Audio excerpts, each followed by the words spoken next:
Hi, my name is Clint Francis. I'm a business coach, and I'm here today to talk to you about negativity in the sales process. Now, it can come in usually in two major spots, actually three.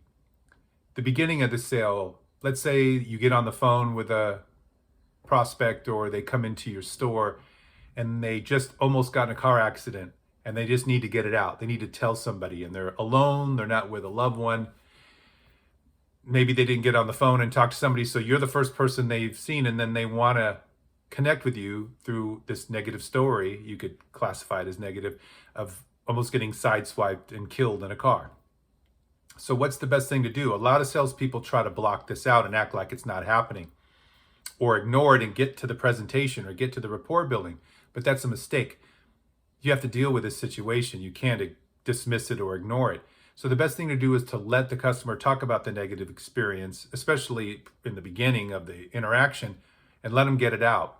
And then when they feel heard, then they'll be able to move into the presentation and the rest of your sales process and rapport building and all the other stuff that comes up.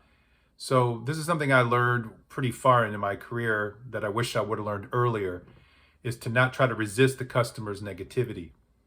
So let them go through it, and then they'll come out the other side. Another place it comes up is during the objection. And I don't know if you know this or not, but the best thing to do is get all the objections out of the customer as much as you can. A lot of salespeople are, once again, afraid of this negativity, afraid of the customer having objections. But what's so great about the objections of the customer is that they'll tell you their hopes, doubts, and fears so then you can address them. If they keep them to themselves, you'll never know and you'll never make the sale. It's just the way it is. So when a customer gets fearful or negative during the objection part of the sales process, you want to once again welcome that. Tell me more about that. Tell me you're concerned about. Okay, tell me why you think it won't work. And people will tell you they'll think it's going to break, or they'll think, they don't have enough of a guarantee. It can be a whole bunch of things. And then there's things they don't even know in their unconscious mind of what their kind of irrational fears are. So if you can be a trusted confidant, so to speak, and to hear them and listen and be empathetic, and don't try to overcome them necessarily, but just get them out. And then a way to overcome, which is, a word that's been used a long time in the sales business, it's more of you're addressing the concerns, you're addressing the objections. So if someone says, I'm afraid if I buy this, I'm not really going to like it. It's not going to keep working. It's going to break. You can say, well, I understand where you're coming from. I would feel the same way. So you're empathizing. And then you would say, we have a 30-day unconditional money back guarantee. So if it doesn't work, you don't like it, you can always bring it back and we'll give you a full refund. It's going to be right on the bottom of your receipt. So you'll even have a written pledge that we give to you as an organization or as a business person if you're working independently, selling over the phone, let's say, for example. So that could ease that, but then there may be other fears that will come up. So just be welcoming of those fears that come up during the objection process of the sales process. And don't be afraid of them. Don't worry about them. The thing you have to worry about is the ones that don't come out, because they'll unconsciously never buy.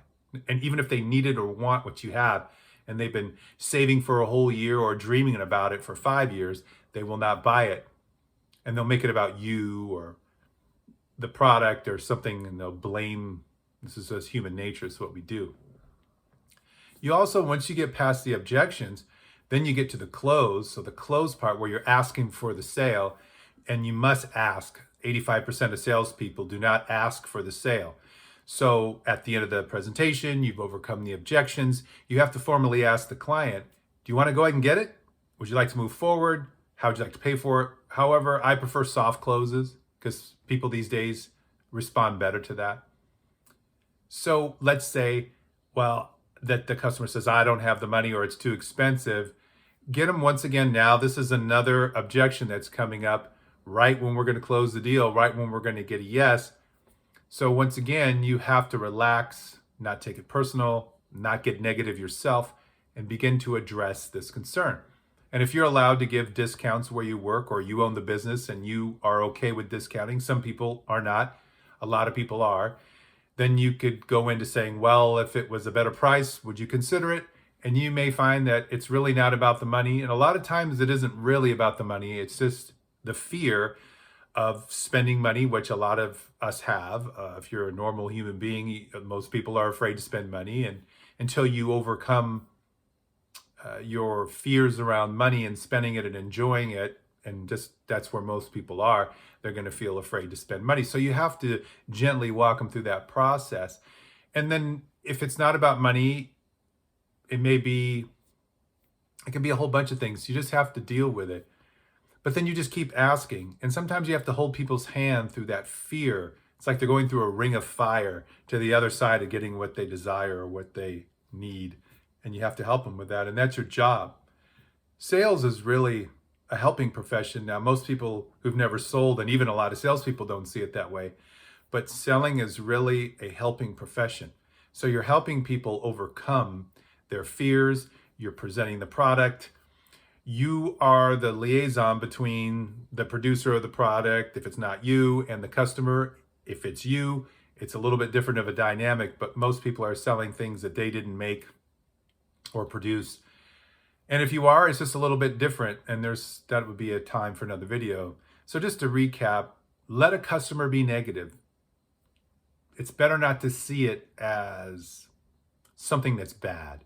You want to see it as something that's good, because you want them to bring out their fears. In the beginning of the sales interaction, you want to just let them get it out, and don't try to rush them into building rapport or presenting the product. They can also get negative in the objection part of the sales process. When they're objecting to the price, they're objecting to the guarantee, they're objecting to whether it's going to work or not long term. So then, once again, invite that negativity. Let it be there.